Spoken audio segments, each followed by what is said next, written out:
Phoenix is a lander that's going to the North Polar Highlands of Mars to look for evidence of habitable zones, places where life might have existed in the past.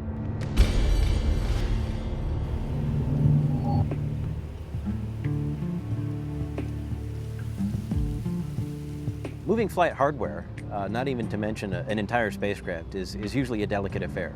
It's very meticulously coordinated. There's, arranging a police escort at 3 in the morning on a Monday morning, and all the state and local authorities that need to know about something like that, and all the paperwork that's required to essentially close down a section of the highway for a period of time. There's a whole analysis process that goes along with making sure that the spacecraft on the back of a truck, on a flatbed trailer, in the box that it is in, isn't going to be exposed to any environment that it's not rated for. So we know how much force a pothole in the road will induce on the spacecraft. Just a little bit into the trip, we had kind of a light rain. And that's another thing that just makes you ill at ease with your spacecraft that you've had in the clean room up until that point in time.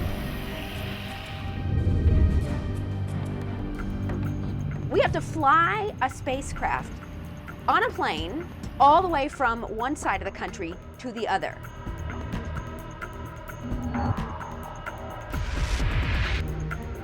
And that is a scary thing.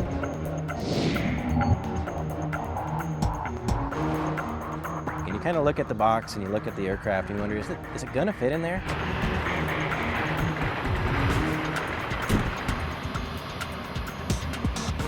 When they open those rear doors, there's this cavernous space inside.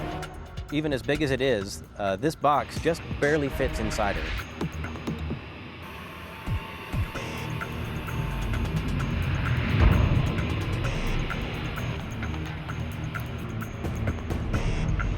And it was a really kind of manual brute force operation.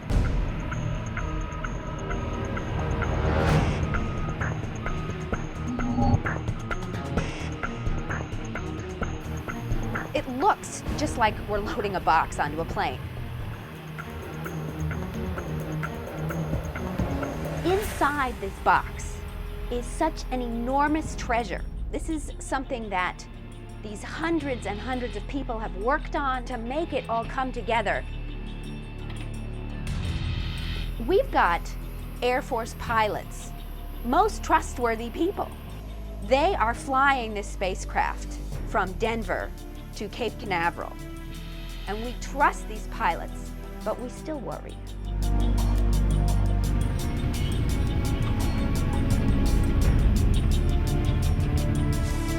We're tracking this spacecraft and this plane as it's flying across the country. And as Florida comes into view, we think, oh, we're okay, and we can relax. We can't be relieved because we have still a huge amount of work to do to get this spacecraft to the launch pad, assembled properly, all fueled up and ready to go to Mars.